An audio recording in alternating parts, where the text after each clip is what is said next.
Bienvenue dans le podcast Ayurveda par Nat et Lorraine.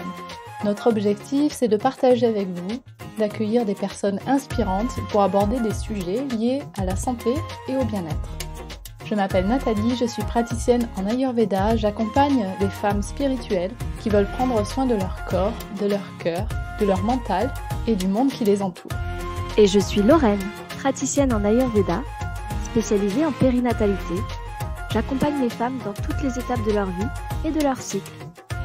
Vous pouvez retrouver nos épisodes sur notre site internet www.podcast-ayurveda.com ou sur votre plateforme d'écoute de podcast préférée. Si vous avez envie de nous soutenir, laissez-nous un commentaire ou même 5 étoiles sur Apple Podcast.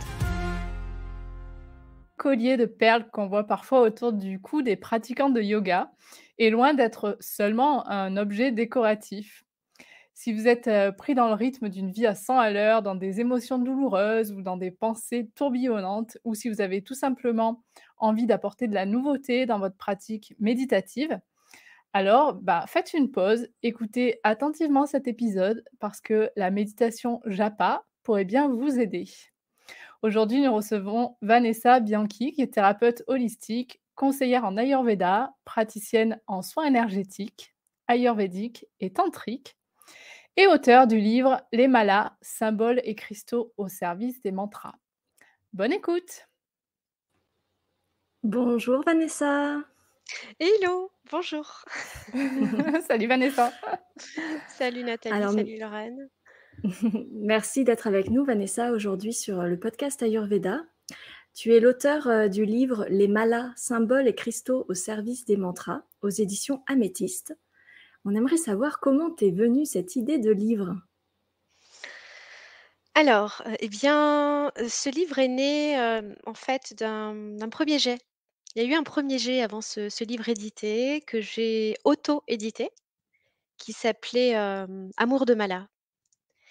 Et puis, je me suis dit pourquoi pas le proposer à une maison d'édition. J'avais pas vraiment fait de démarche. Et puis l'idée a été acceptée tout de suite par la maison d'édition, que j'avais choisie, qui est donc Améthyste Éditions. Donc je suis pas allée chercher bien loin, ça s'est fait vraiment, tout facilement. Mais la genèse de tout ça, même s'il y a eu, surtout un premier jet avant, c'était, surtout pour, offrir une transmission écrite. J'avais très envie d'écrire un livre depuis très longtemps et la thématique, s'est dessinée d'elle-même sur mon parcours personnel et mon chemin spirituel, bien entendu, et puis encouragée par, ma profession puisque je suis entourée de personnes qui étaient susceptibles d'être intéressées par cette pratique. Voilà, donc c'est par passion et surtout par, envie de transmission, surtout parce que c'est quelque chose qui me tient beaucoup à cœur. Et oui, et puis forcément, quand on a une pratique personnelle, on a envie de la transmettre. Donc, du coup, dans cet épisode, tu vas nous parler un petit peu de ce qu'est la méditation Japa, justement. Comment est-ce qu'on peut utiliser un mala, donc ces colliers de perles qu'on voit souvent et on reçoit souvent la question, mais oui, mais comment est-ce qu'on l'utilise? Donc, tu vas nous en parler. Puis tu nous parleras peut-être aussi un petit peu des mantras, parce que ça va aussi avec ça. Et on peut démarrer avec le sujet de la méditation Japa. Est-ce que tu peux nous dire en quoi ça consiste? Bien sûr. Alors, le japa, c'est la répétition d'un son, d'un mot, d'une phrase, mais surtout d'un mantra, puisqu'il n'y a pas de japa sans mantra. Pour pratiquer le japa, il faut donc avoir un mantra qui va être associé, eh bien, traditionnellement, en tout cas dans le bouddhisme et l'hindouisme, à une divinité. De nos jours, on peut donc pratiquer la méditation de japa sans forcément être, faire partie d'une lignée spirituelle, d'une tradition ou une religion en particulier. Et c'est une pratique qui s'est vraiment, on va dire, répandue pour offrir, aux personnes un mode de méditation qui soit accessible et qui puisse avoir un repère. Et ce repère, c'est le mala.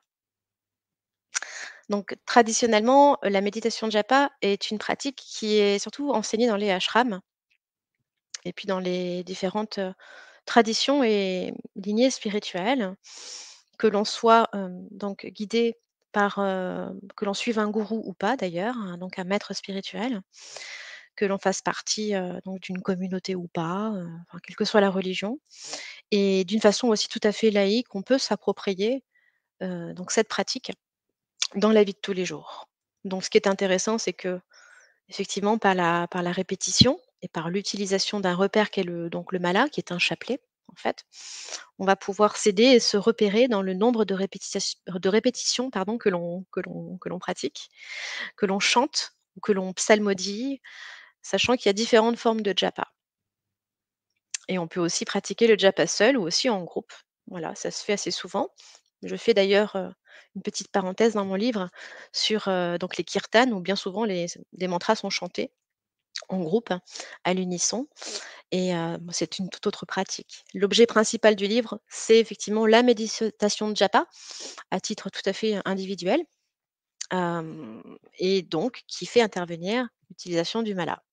Voilà.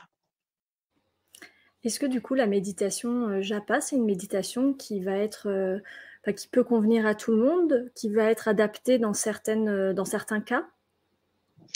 Alors, comme je le disais précédemment, c'est une, forme de méditation que moi je recommande pour les personnes qui ont du mal à rester statiques, à simplement fermer les yeux et à se concentrer en fait sur, soit leur respiration, soit sur, un point en tout cas. Le fait est que avec le mala, on a un repère extérieur à soi en fait, qui fait le lien entre nous et le divin. Donc c'est en quelque sorte comme on va dire un pont et ça aide beaucoup les personnes qui ont du mal à se poser et d'ailleurs on pourrait tout aussi bien, dans ce cas-là, utiliser une pierre ou un objet. C'est tout à fait le cas d'ailleurs lorsqu'on est, en méditation face à un petit autel. C'est tous ces petits objets, ces petits rituels qui nous accompagnent. Mais le mala a une toute autre définition, une toute autre dimension, heu et tout à fait spirituelle, puisqu'il incarne une divinité, il incarne aussi un mantra. Que lorsque l'on utilise un mala d'ailleurs, on utilise un mala pour un mantra, donc on a autant de malas que de mantras chantés, en tout cas dans la tradition et c'est une forme de méditation qui, je trouve, s'adapte très, très bien, à l'homme moderne, si je puis dire, avec un grand H, bien sûr, hem, puisque, déjà moi je pars du principe que si c'est quelque chose qui est véhiculé à travers les âges depuis très longtemps, c'est que ça fonctionne. En tout cas, ça crée ça crée des choses, ça crée vraiment une dimension, un égrégore. Les mantras sont des sons qui existent depuis, la nuit des temps et le fait est qu'il y ait tellement de personnes sur terre qui les ont récités et répétés, qui sont chargées en énergie. Le fait de se les approprier et de les chanter soi-même déjà ça apporte une dimension nouvelle, beaucoup plus spirituelle en tout cas dans notre quotidien. Hem, donc forcément ça a des propriétés, des vertus et je pense des très belles conséquences sur la vie de tous les jours. Déjà à commencer par la réalisation de soi, par le développement de soi. Déjà le développement, après la réalisation, c'est autre chose. C'est un terme qu'il faut pas utiliser non plus, mais c'est un grand mot, se réaliser, attention. Pour en arriver là, il y a effectivement, de la discipline et c'est aussi, c'est vrai quelque chose qui est bien souvent assez difficile à mettre en place dans notre, vie frénétique, hein, dans notre quotidien, déjà surchargé et pourtant ça permet, vraiment de s'enrichir à tout point, vraiment dans tous les domaines de la vie. Déjà à commencer par soi, voilà. Donc c'est sans hésitation que moi je le propose et évidemment au début, il faut pouvoir être accompagné, pouvoir, être aidé par quelqu'un qui connaît. Heu, Après je pense que, hem, personnellement le malin, moi c'est un objet sacré pour moi qui m'attire énormément depuis des années. Parce que justement le livre et la méditation sont venus parce que justement j'aimais les malas. J'ai été attirée par ces objets, un peu comme une pie, voilà. Je les trouvais magnifiques, je me disais: «Mais qu'est-ce que c'est?» Et c'est parti de ça en fait. Mala brillant. Voilà, c'est ça. Et puis, bah, surtout parce que je cherchais vraiment une forme moi-même de méditation qui puisse m'aider et donc c'est comme ça que j'ai eu, cette envie de la transmettre. Donc je pense qu'il n'y a pas de c'est vraiment accessible à tout le monde. Pour moi, Il y a pas de n'importe qui peut contre-indication. il n'y a pas de contre-indication. On peut y aller vraiment, voilà, sans modération. Heu, Je donne quelques conseils évidemment pour, que ce soit la posture, le temps, les périodes propices parce que sinon si, on touche un peu de plus près à l'aspect disciplinaire, hein, du japa, dans ces cas-là, ben, c'est toute notre vie qu'il faudrait transformer. Mais déjà, ne serait-ce qu'essayer et de pas vouloir tout chambouler, hein. C'est un petit peu comme en ayurveda d'ailleurs, hein. On y va vraiment, petit à petit, à commencer par, méditer, voilà 5 minutes par jour. Lorsqu'on fait le tour d'un mala de 108 perles, en général, il faut compter 5, allez 10 minutes selon le temps que l'on met à réciter le mantra, surtout s'il est long. Donc il y a quelques petits conseils comme ça que je donne dans le livre pour choisir son mantra, choisir également son mala et bien sûr, pour moi, je recommande de pratiquer la méditation de japa accompagnée au début et ça se fait de plus en plus. Et ça, je trouve ça magnifique. Des personnes qui, dans des cours de yoga, de Kundalini yoga ou de méditation qui récitent des mantras tous ensemble, heu, avec l'utilisation de mala et c'est moi-même quelque chose que je propose dans le cadre d'ateliers tout au long de l'année et je trouve que c'est bien pour démarrer et qui plus est de pourquoi pas de faire soi-même son mala. Bon ça c'est autre chose, mais c'est la partie un peu créative du livre que je propose.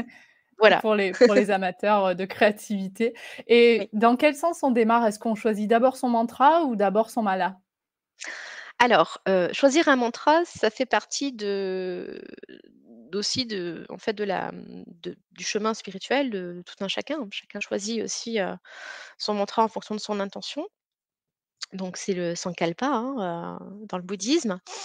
Et c'est aussi, donc le sadhana. Sadhana, c'est voilà cette, discipline, l'intention que l'on émet aussi, l'objectif de vie, ancré dans le cœur. Bien sûr, c'est pas des objectifs qui sont, impulsés par le mental, hein, qui sont pas du tout intellectualisés. C'est vraiment quelque chose qu'on a envie de voir se manifester dans notre vie, et qu'on avec des pratiques que l'on va mettre au quotidien.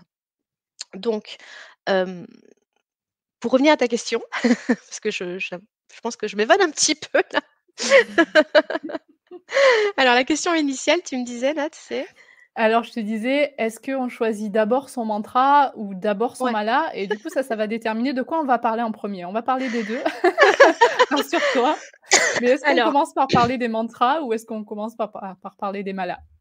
alors, en fait, traditionnellement, moi je dirais comme je l'ai appris, comme je l'ai reçu dans la lignée spirituelle, que j'avais choisie, jadis, je ne choisissais ni le mala, ni le mantra. C'était mon maître spirituel qui les choisissait pour moi.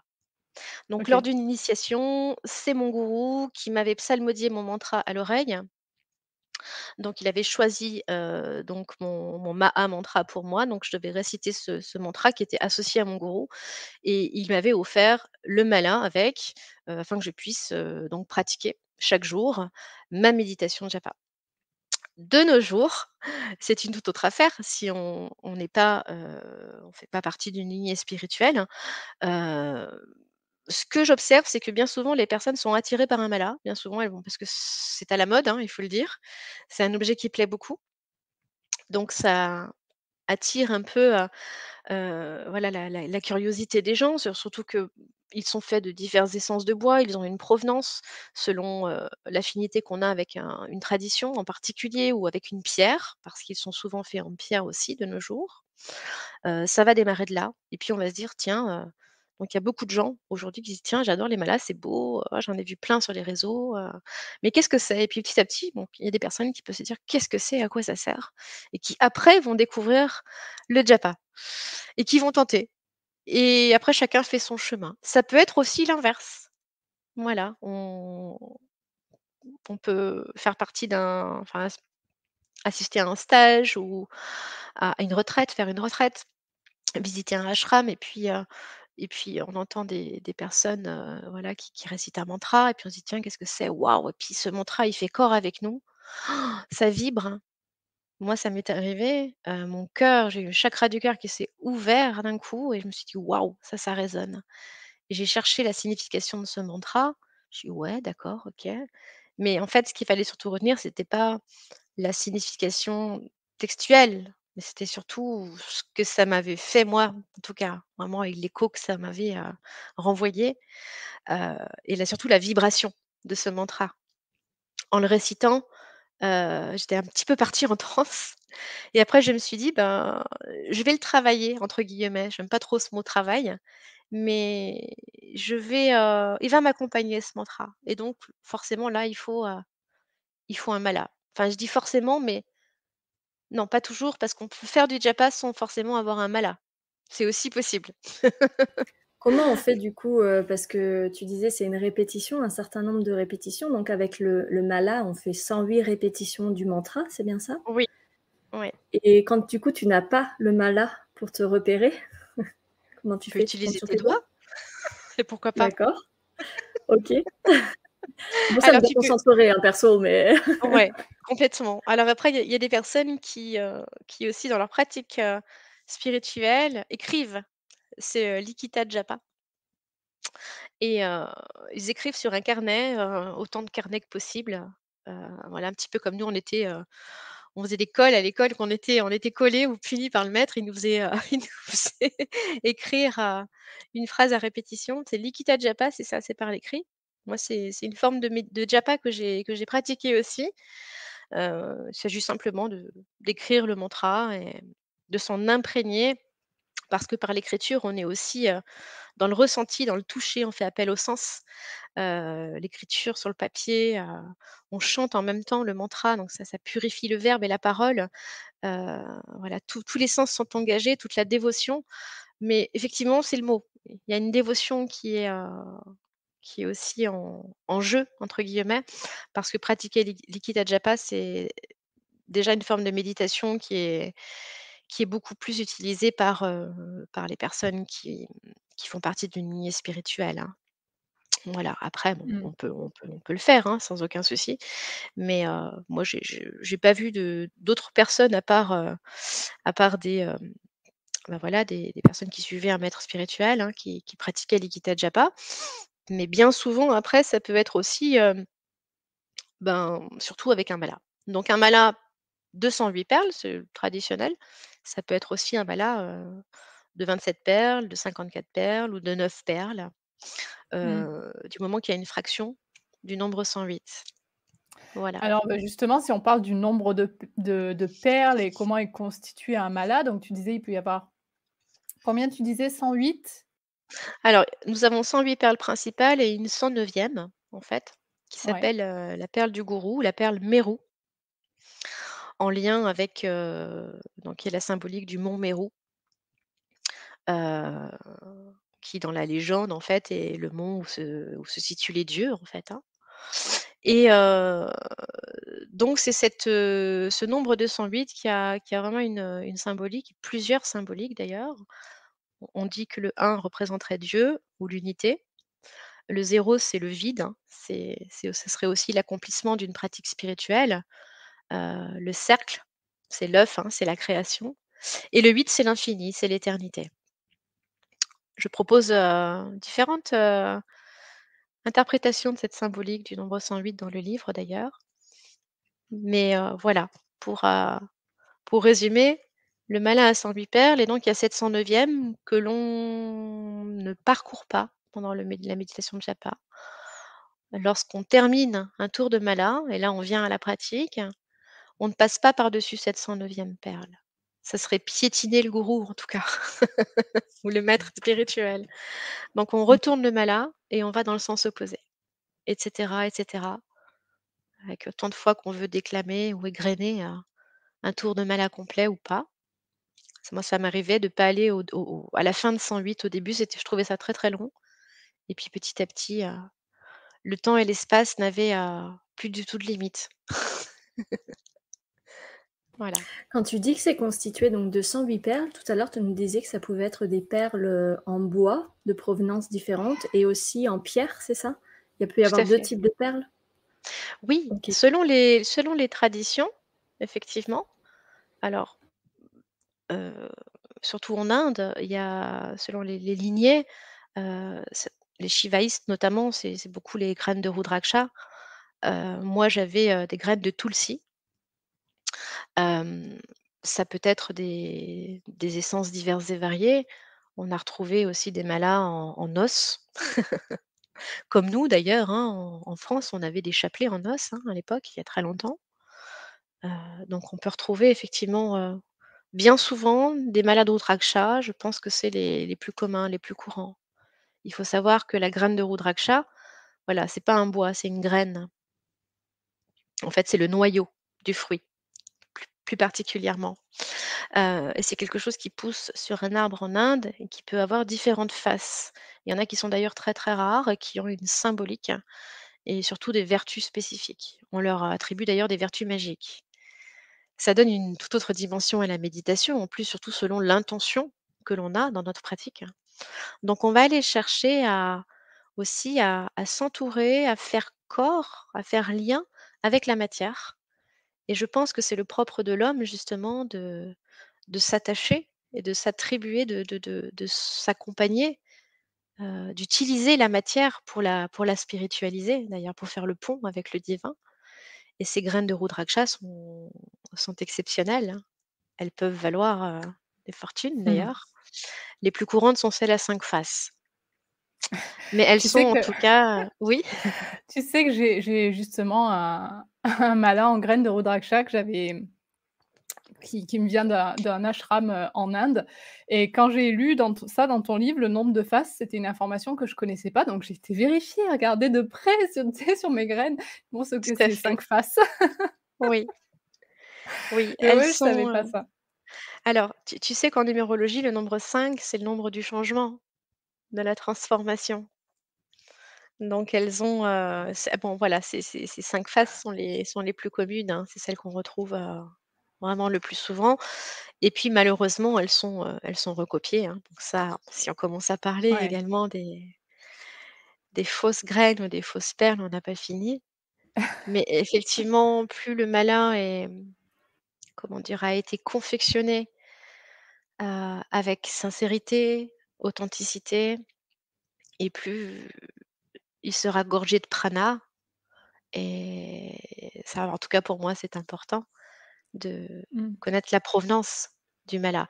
Mais traditionnellement, il nous est offert, donné par le gourou, par le maître spirituel. Voilà, on ne le Mmh mh. choisit pas. Voilà, c'est maintenant on peut, effectivement, choisir son propre mala ou faire son propre mala, selon son intention. J'aime pas trop le mot «besoin» parce que la pratique du japa, est, pour moi, est sacrée plus que, un outil qui va me permettre d'aller mieux ou de réussir à dormir ou de dépasser une situation critique actuelle, c'est pour moi, c'est pas juste un outil. Alors ça peut au début, c'est tout à fait, voilà, il faut trouver aussi sa légitimité, mais en tout cas, moi, c'est comme ça que je l'ai connu. Je sentais que j'avais du mal à méditer et je voulais absolument calmer mon mental et heu et ça m'a beaucoup aidé en tout cas et puis après, c'est devenu un chemin. C'est pas devenu juste un outil, une étape, c'est devenu vraiment un chemin. Maintenant, ça fait partie de mon quotidien. C'est pas que je peux pas m'en passer, mais c'est devenu un automatisme et tout ça pour dire que selon effectivement l'intention, que l'on a et surtout le lien que l'on veut créer avec une divinité en particulier, moi c'est mon cas, j'ai mon mantra de cœur et puis je peux, tout à fait réciter, d'autres mantras, en plus, mais dans ces cas-là, je vais utiliser d'autres malas. Hem, Si par exemple quelqu'un, traverse une période difficile, une maladie ou je ne sais quoi, hem, méditer sur un mantra, que ce soit un mantra lié à une divinité, c'est donc, le Adi mantra, le Mula mantra pour s'ancrer, ça c'est très bien. Un mantra de purification ou créer soi-même son mantra, il faut que ce mantra, voilà, vibre en soi, qu'il le fasse, voilà, j'ai pas de mots pour ça. Faut vraiment qu'on le sente, qu'il nous parle et dans ces cas-là, on va choisir le mala qui, va s'approcher le plus de notre intention, de ses besoins. Voilà, on va employer le mot et dans ces cas-là, on va, heu, s'informer, voilà, de par exemple, quelle pierre pourrait, favoriser justement, optimiser cette méditation, m'aider à aller de l'avant et donc dans ce cas-là, si on plonge dans la lithothérapie, on n'a pas fini parce que des perles, enfin des pierres, il y en a une infinité. Quoique, ça devient, de moins en moins le cas parce que les ressources s'amenuisent aussi. Je dirais que le plus important, c'est, voilà de s'écouter et de pas se précipiter, vraiment de prendre son temps pour choisir son mantra. Bien souvent, il va nous apparaître, voilà, comme un signe ou alors on va le rencontrer. C'est lui qui vient à nous.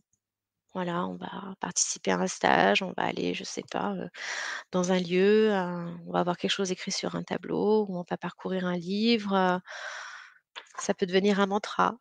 Voilà, il y a pas de moi là-dessus, je suis pas, très stricte. Dans certaines écoles, il y a des personnes qui, voilà, récitent toujours le même mantra toute leur vie. Moi, je dirais, voilà, écoutez-vous et pareil pour le mala.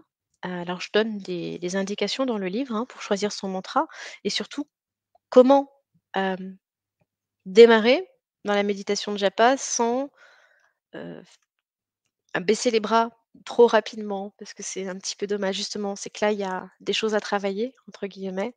Donc j'explique, tout un tas de choses sur ce qui pourrait advenir, qu'est-ce qu'on pourrait ressentir quand justement on sent qu'on en a marre, qu'on a envie d'arrêter. Comment optimiser ce temps justement? Comment faire que ça devienne le plus confortable possible et pas une contrainte ou quelque chose de trop «disciplinaire» entre guillemets. Tout ça parce que la prof de yoga a dit qu'il fallait que je récite tel mantra.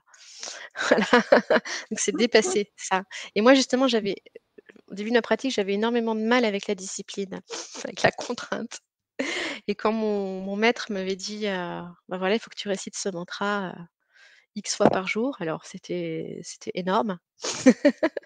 C'était matin, midi, soir, heu et ben, en fait, au début, je me suis dit: «Mais jamais je vais jamais y arriver». Mais j'avais une telle dévotion, un tel amour pour mon gourou que, après, j'en ai retiré les bénéfices. Au début, je le faisais pour le gourou et après j'ai senti que je le faisais vraiment pour moi, en fait. Bon, je vous épargne toutes les étapes que j'ai vécues. Ça a été, long et Un compliqué. cheminement. Voilà, mais voilà, trouver un mantra de cœur, c'est quelque chose qui doit être vraiment facile et Mmh. pas une contrainte, pas une obligation. Sinon, Ouais. faut passer à autre chose. Et quand on a trouvé son mantra de cœur ou même quand on l'a pas encore trouvé, et qu'on choisit un mantra, bah, un peu comme ça pour voir si ça nous parle ou quoi, est-ce qu'il faut le réciter à voix haute, à voix basse, dans sa tête? Comment ça se passe? Alors, je dirais qu'en début de pratique, le plus simple, c'est de le réciter à voix haute. C'est, dans ce qu'on appelle le Vekari Japa. Ça consiste à répéter le mantra assez fort. Donc là, on va émettre un son, ça va porter sur l'espace et l'entourage et c'est très intéressant pour les débutants parce que, notamment quand le niveau de concentration, il est pas là. Parce que le fait de porter la voix, d'entendre sa voix, de porter le voilà, il y a une vibration, il y a quelque chose qui se passe de l'intérieur vers l'extérieur, donc ça aide et même dans la symbolique, hein, donc en début de toute pratique, même au dé je fais une extension, mais quand on a appris à marcher au début, on avait besoin qu'il y ait maman ou papa à côté pour se reposer, pour s'appuyer. Bah, là, la voix, c'est ça, c'est pareil. Il y a le son qu'on émet, c'est le lien entre moi et l'extérieur, donc au début, ça facilite la concentration. C'est un peu comme les méditations guidées au début. Il y a beaucoup de gens qui écoutent des méditations guidées parce qu'ils ont une voix qui les soutiennent. Bah, là, c'est pareil. Donc, moi, je conseille le Vekari Japa. Après, on peut faire aussi, Upamzu, Upamshu. Voilà, il y a différentes prononciations. Bah, moi, je ne sais pas trop, mais je pense que c'est Upanzu. C'est à voix basse. Voilà, c'est quand on psalmodie le mantra. Le plus difficile, c'est Manasika. C'est quand on est, voilà, dans le silence. On garde le mantra intérieurement. C'est un petit peu moins accessible effectivement dans le sens où là, ben, le son de la voix parlée, comme c'est un repère, je le disais, là, on ne l'a plus.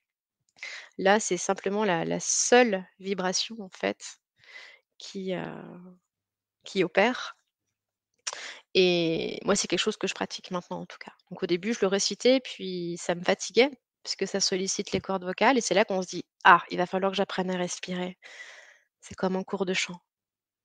Donc en fait, si j'avais mal à la gorge, c'était pour X raisons, mais c'est surtout que je ne posais pas ma respiration pendant le japa. Je ne sais pas si vous avez essayé, mais en répétant un mantra, déjà ne serait-ce qu'une vingtaine de fois, au bout d'un moment, vous allez sentir les cordes vocales qui chauffent un peu, voilà, qui s'assèchent. C'est parce qu'en fait la respiration n'est pas, correctement engagée. C'est comme ça qu'on travaille ses cordes vocales d'ailleurs. C'est là qu'on se dit dans le chant, bah, la respiration elle est hyper importante.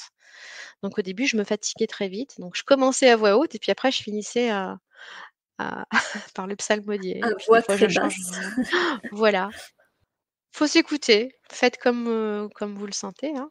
Oui, de ce qu'on comprend, il y a pas de règles très strictes évidemment, chacun peut faire en fonction de son niveau aussi, de sa découverte et cetera. Est-ce Beh, c'est que, tu surtout as de sa des pratique, ouais. Mmh. De son ouais, chemin. Il y a des vas-y, de personnes sa qui restent en pratique, de son silence, hein. chemin, Mmh. exactement. Et est-ce que par rapport à la façon dont on doit tenir le mala, tu as des conseils, bon, on est en audio donc on peut pas montrer, mais, est-ce que tu as des conseils pour bien tenir son mala? Oui, alors, utiliser un malin, ça demande une certaine dextérité au début. Je compare ça un petit peu avec, quand on utilise des baguettes chinoises, presque, mais c'est beaucoup plus facile. Il y a différentes écoles, pour ma part, j'utilise le mala comme, donc ma lignée hindouiste, hein, bien sûr, entre parenthèses, me l'a enseigné, c'est dans la main droite. Ça tombe bien, je suis droitière. La main gauche, elle est considérée, voilà, comme impure, on l'utilise pas. Heu, on peut utiliser, le mala en le posant dans le creux de sa main. Donc on va démarrer en tenant la première perle, donc celle qui est juste au-dessus de la 109e. Vous voyez les filles? Voilà, la toute première. Et puis, bah, vous allez, poser cette première perle et la saisir entre votre pouce et votre majeur. Et puis, en fait, ce qui va se passer, c'est que, bah, le majeur va servir de support, de glissier, je ne sais pas si c'est le mot, de glissière. Le mala va glisser sur le majeur et c'est le pouce qui va faire avancer les perles vers vous, les unes après les autres. Et l'index reste, bah, c'est le doigt de l'ego, hein. L'index, on ne l'utilise pas. Voilà. Et puis, bah, petit à petit, les perles vont glisser sur le majeur à l'aide du pouce qui va faire, voilà, c'est comme si, le majeur, c'est le gouvernail et le pouce, c'est la voile. Il va faire la direction et jusqu'à arriver à la 108e perle. Voilà, très simplement. Et moi, j'utilise pas l'index. On n'utilise pas l'index en tout cas. Heu, comme je disais, c'est le doigt, de l'ego. Il reste, en dehors de tout ça. C'est ça. OK et bah, écoute, je crois qu'on a parlé en tout cas des sujets importants. Est-ce qu'il y a autre chose que tu as envie d'aborder? Quelque chose une question qu'on t'aurait pas posée peut-être? Alors, bah, je dirais que, bah, très simplement pour terminer, moi mon conseil c'est vraiment de se laisser guider, de se laisser porter. Hem, voilà, sans forcément être sur un chemin de dévotion. La méditation japa, c'est vraiment très intéressant pour être sur un chemin d'évolution.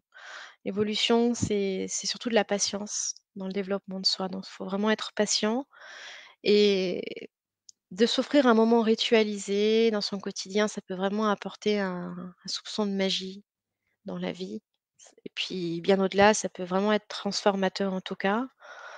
Bah, moi, mon conseil, c'est, ben, de lire le livre et puis, ben, si vous êtes curieux, de voilà, de faire vos propres recherches, de pourquoi pas d'apprendre, aussi en groupe, en cours de yoga, de participer à des satsangs, voilà, je trouve que la communauté aussi, ça aide beaucoup. Voilà, après on aurait pu parler des différentes symboliques, puisque de nos jours dans les malas, on n'a pas forcément que des pompons, on a aussi des pendentifs. mais traditionnellement, c'est le pompon puisque ça représente, voilà, le lien au divin. Tout est relié en un. On aurait pu parler de énormément de choses encore, bien sûr, des cristaux, des pierres. Hem, voilà, moi je dirais que le conseil que je peux vous donner en tout cas pour clôturer ce podcast, c'est, voilà, de vous imprégner d'une tradition en particulier, qui si elle vous intéresse, pourquoi pas d'aller dans le pays, d'aller en Inde et puis, d'aller, y acheter votre mala, hein, directement, c'est encore mieux et pourquoi pas de vous faire votre mala personnalisé, selon vos intentions, avec les pierres, avec lesquelles vous avez une affinité.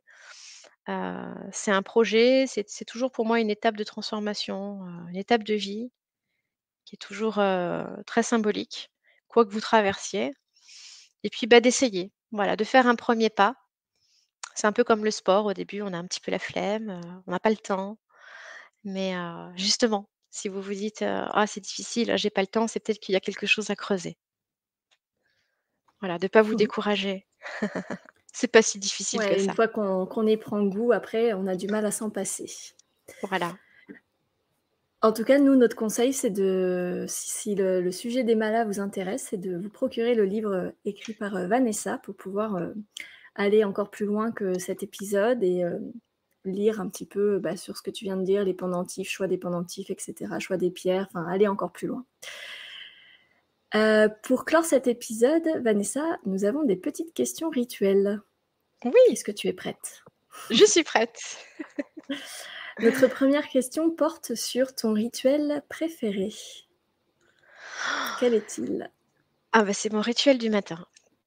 Voilà, c'est ma dinacharya, ça c'est une évidence, voilà, dans ma pratique donc tu veux connaître les étapes?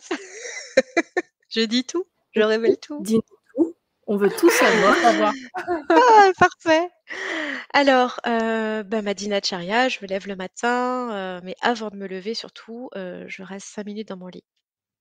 Voilà et j'observe mes ressentis. Qu'est-ce que je ressens, dans mon corps?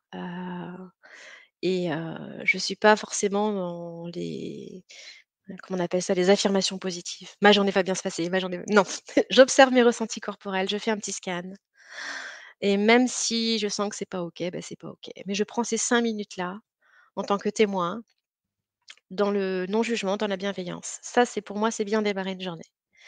Hem, ensuite, bah, la première chose que je fais, c'est l'hygiène, hein, dans la dinacharya, je fais mon nettoyage, langue, les dents et cetera et puis je bois mon verre d'eau et j'aime bien faire un petit massage du ventre, tranquillement.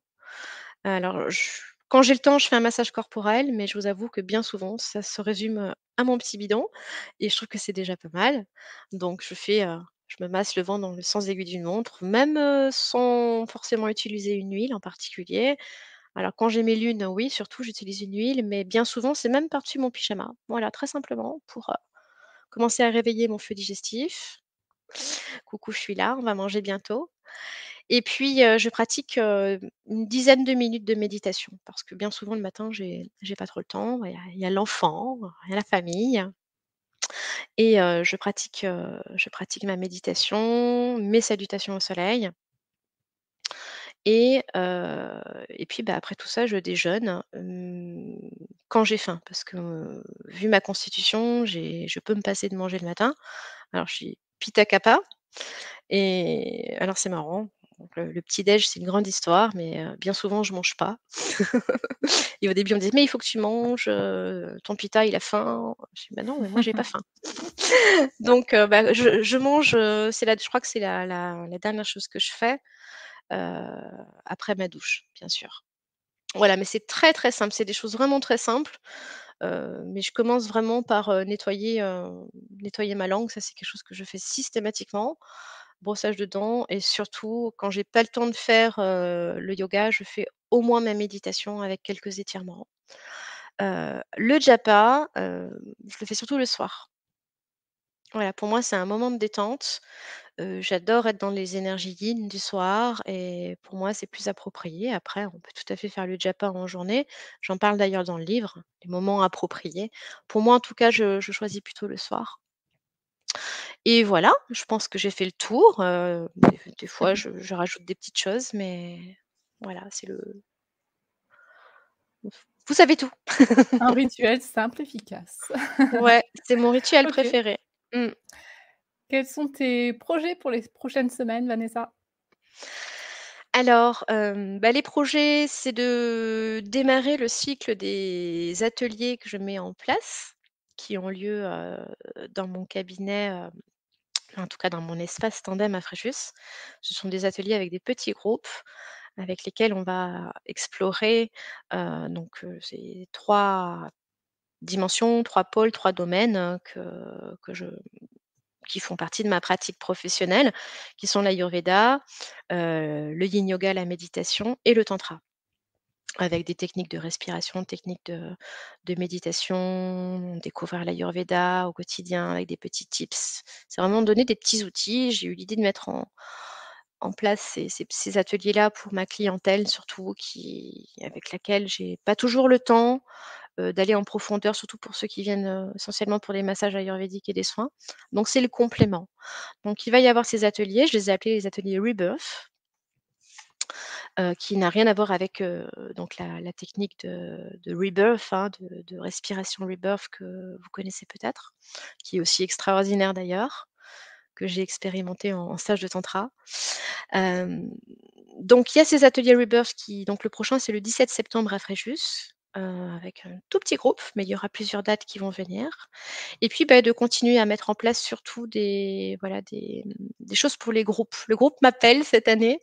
Voilà, je sors un petit peu du contexte habituel qui est surtout l'individuel, puisque j'accueille beaucoup les gens, pour des séances individuelles, que ce soit les bilans ayurvédiques, les soins, les consultations, les massages ayurvédiques. Donc là, le groupe vraiment m'appelle, donc j'ai envie de proposer également une prestation d'événements un petit peu sur mesure pour des enterrements de vie de jeune fille, anniversaire et cetera, autour des pratiques que je propose.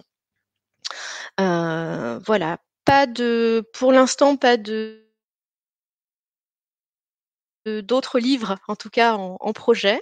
J'ai quelques idées, mais pourquoi pas? Je vais creuser un petit peu la chose, mais là, pour le moment, l'idée, c'est vraiment de continuer à pérenniser ce que je propose déjà parce que j'estime que je fais pas mal de choses et donc il y a, comme vous le savez, la partie ayurveda, soins, hem, dans ma casquette de thérapeute holistique et puis il y a aussi ma boutique en ligne où je propose des malas et quelques bracelets en pierre. Donc ça, c'est mon côté, créatif, on va dire, que j'explore depuis, maintenant presque 5 ans et qui continue tranquillement, doucement. Alors, j'ai pas toujours le temps de créer de nouvelles pièces, donc il y a des pièces permanentes, mais à venir également, voilà, des petites créations, toujours avec des thématiques toujours très liées avec l'Inde, qui me tient à cœur. Voilà, mais je trouve que c'est pas mal, en tout cas. Et puis, voilà, des stages à venir. Donc je vais participer avec, ma archi qui est une femme exceptionnelle qui m'accompagne pour le tantra, avec de nouveaux stages à venir avec elle. Heu, côté formation, bah, je sors d'une formation avec Rita de Ayur Natur qui était juste exceptionnelle sur la nutrition ayurvédique. Donc je vais me calmer aussi un petit peu de ce côté-là et puis mettre en pratique. Et voilà, donc continuer mon travail avec ma clientèle, en local et puis aussi à distance puisque je pratique les consultations à distance. Voilà. Très bien, Vanessa, merci. Notre dernière question s'appelle l'instant de gratitude. Qui aimerais-tu remercier ou de manière plus globale, qu'est-ce que tu aimerais remercier? Mmh. Alors la première image qui me vient, c'est, ma grand-mère, ma maman, ma lignée féminine. Puisque mon chemin spirituel a démarré avec ma grand-mère qui était guérisseuse dans son village qui n'est plus physiquement là et j'ai envie de les remercier ces femmes qui m'ont portée et qui continuent à me porter au quotidien, qui m'ont ouvert à un champ des possibles infini, à la spiritualité, bien sûr, mais à une spiritualité incarnée. Voilà, puisque ces femmes, elles m'ont appris à toujours garder les pieds sur terre, mais en même temps à, voilà, toujours, autant que possible être dans la bienveillance. Et j'ai envie de remercier, toutes ces personnes qui, comme je disais d'ailleurs dans mon livre, hein, que j'ai croisées sur ma route, quelles que soient les expériences, bonnes, mauvaises, elles sont toutes enrichissantes en tout cas. Et merci aux futures personnes que je serai amenée à rencontrer. Merci la vie, tout simplement. Je suis pleine de gratitude, aujourd'hui pour, ces personnes qui me font confiance, qui me suivent aussi sur les réseaux et aussi pour, ce que j'aime bien aussi sans aller dans c'est pas de l'égocentrisme, c'est aussi apprendre à se remercier soi-même pour, tous les actes qu'on accomplit au quotidien et surtout pour ce que l'on est. Voilà. Eh ben, merci pour tous ces partages, Vanessa, et merci pour ta contribution sur le podcast et d'être venue nous parler de méditation japa. Je crois que ça va beaucoup, aider, aussi les débutants en méditation, puis les curieux du mala. Donc donc merci beaucoup pour, ton partage avec nous aujourd'hui. Merci Merci, infiniment. Merci Nathalie, merci Lorraine et merci à toutes et tous qui nous avez, écoutés. À Plaisir bientôt, d'échanger. Vanessa. À bientôt.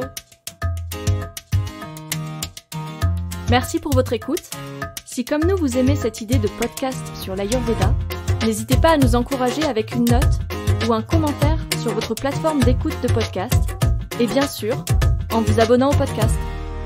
Vous pouvez nous retrouver sur notre site internet www.podcast-ayurveda.com ou sur notre page Facebook Podcast Ayurveda par Nat et Lorraine. À très bientôt!